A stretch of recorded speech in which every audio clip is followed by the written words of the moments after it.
আপনারা জানেন যে দীর্ঘদিন পরে জাহাঙ্গীরনগর বিশ্ববিদ্যালয়ে জাকসু নির্বাচন অনুষ্ঠিত হচ্ছে।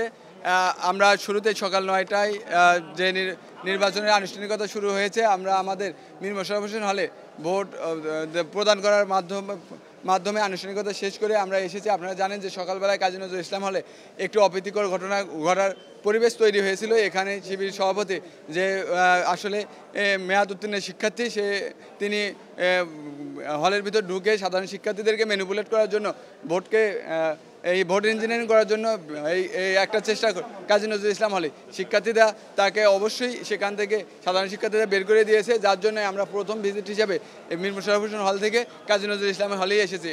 এখন পর্যন্ত আমরা যা দেখছি, শিক্ষার্থীরা খুবই উৎসবমুখর পরিবেশে এবং সুষ্ঠুভাবে ভোট দিচ্ছে। আমরা মনে করি কোনো শক্তি, কোনো পক্ষই, সেটা যে পক্ষই হোক, শিক্ষার্থীদের ম্যানিপুলেট করার চেষ্টা যাতে না করে।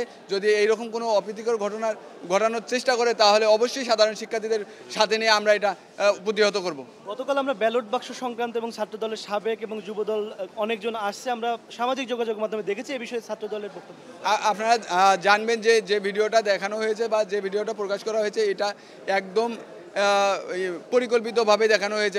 কারণ নির্বাচন কমিশন বিভিন্ন হলে তাদের কার্যক্রমকে পরিচালনার জন্য ব্যালট বাক্সগুলো তাদের লোকজনই নিয়ে যাচ্ছিল, কিন্তু আমাদের কিছু সাবেক শিক্ষার্থী জাহাঙ্গীরনগর বিশ্ববিদ্যালয়ে তারা আসলে নির্বাচন কমিশনের সাথে কথা বলার জন্য এসেছে যে আসলে নির্বাচন যে এতদিন পরে হচ্ছে, সকলের ভিতরে একটা উৎসব আমেজ তৈরি হয়েছে, তারাও এই আমেজের অংশ হতে চায় এবং যার জন্য একটা পাস কার্ড কোনো ক্রমে নেওয়া যায় কিনা, যদি বিশ্ববিদ্যালয় বা এবং নির্বাচন কমিশন সেটা অনুমতি দেয়, তাহলে সেটা ওনারা নিতেন এবং বিশ্ববিদ্যালয়ে আসতেন।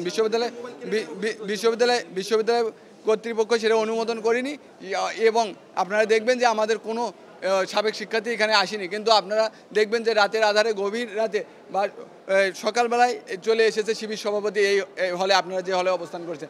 সুতরাং আমরা বলতে চাই যে এখন পর্যন্ত যেটা আমরা পেয়েছি, গতকাল রাতে বিশ্ববিদ্যালয়ের প্রশাসন এবং এই যে নির্বাচন কমিশন একটা প্রহসন তৈরি করেছে, আমরা দেখেছি যে সেই প্রহসনের মাধ্যমে বিভিন্ন ধরনের অসঙ্গতি, যে আসলে আমাদের ভোট গণনার যে মেশিন নিয়ে আসা হয়েছে, সেটাও একটি ছাত্র সংগঠনের মদতপুষ্ট তাদের অঙ্গ সংগঠনের লোকজন দ্বারা পরিচালিত হবে। আমরা বলেছি যে এটা আচ্ছা না, আপনারা দেখবেন যে শুরু থেকে এই নির্বাচনে অনেক ধরনের অসঙ্গতি ছিল।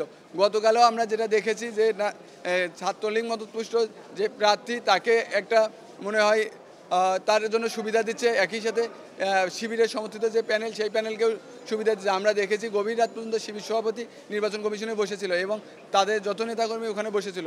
তাহলে এটার আসলে ব্যাখ্যা কী? এবং একই সাথে সকালবেলা কাজী নজরুল ইসলাম হলে শিবির সভাপতির আসলে আসার কারণ কি, যার জন্য আমরা প্রথমেই এখানে এসেছি।